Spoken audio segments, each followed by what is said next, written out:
We have troops in the streets of America in multiple places, and we as a country have to face what's happening. If it's in your city, you probably already have seen it, and you have your own views of it. If it's somewhere else, as we know, politics can be local, and people may be tuning it out. But we know Texas National Guard members have now crossed state lines, questioning our federal system, where we have different state powers and federalism. They're over in Illinois.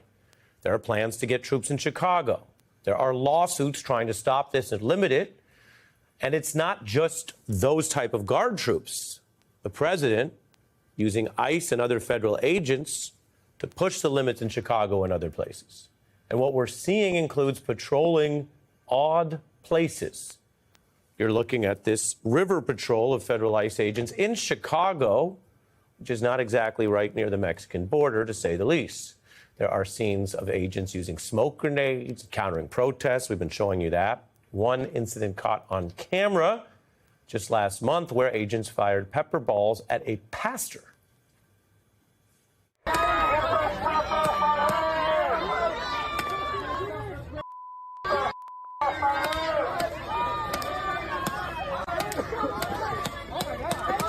You can see the video there.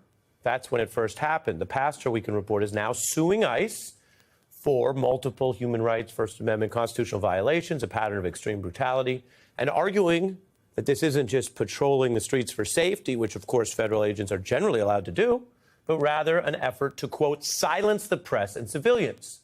Trump is on the attack against the Democratic governor there and the Chicago mayor, who've objected to exactly this type of use of force, the governor responding.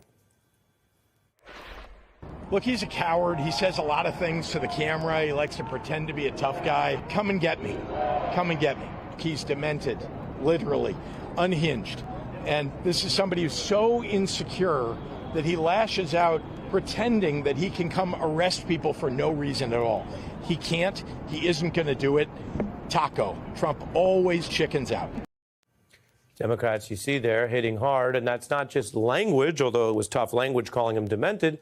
It is also substance, because the governor is doing what some Democrats previously have been accused of falling short on, facing the threat or deployment of what you see on your screen and hitting back in every possible way, publicly, verbally, politically, and in the courts.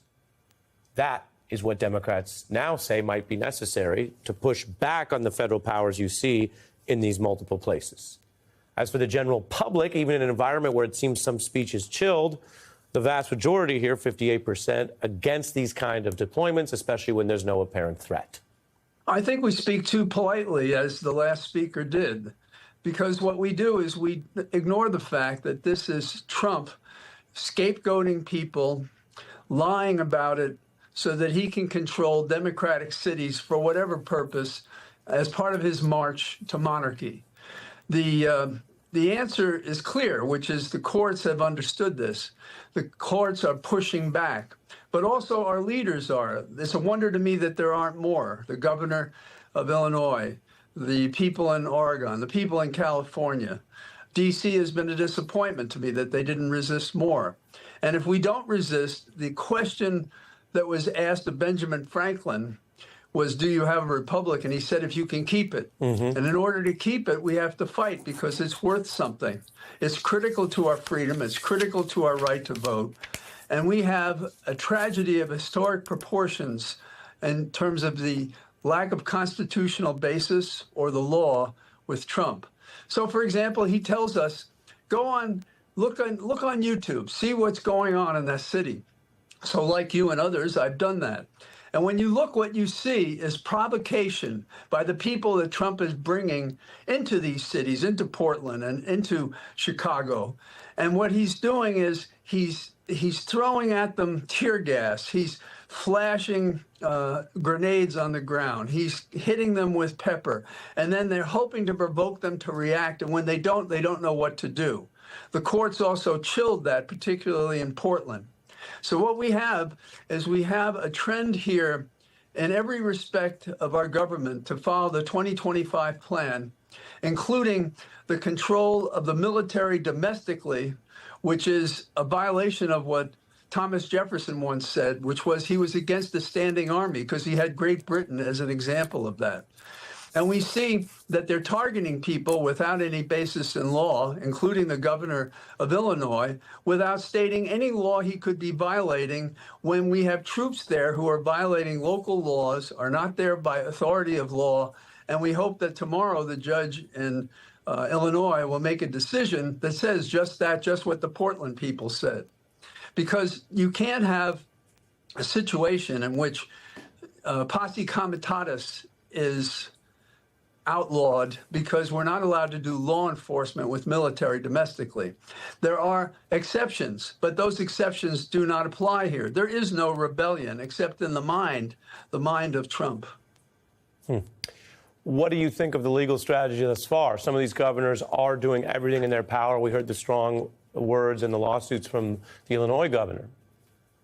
I think that that's what they should do. I think we should do more. The thing that troubles me is why do we hear from a governor and a mayor and not the entire congressional delegation, at least of the Democrats and some Republicans? Why do we not hear from the senators? Why are these people not out there fighting? You know, people like me go to No King rallies and speak. These people have a larger platform. They have larger voices. They have power, and they're not using it. Are they cowardly? Are they afraid? In the finest hour of what can be their courage and performance, they're running for the hills. They're playing with their rosary beads. They're not fighting for our republic. This is a very sad statement that our political class would rather hold on to their seat instead of fight for our country.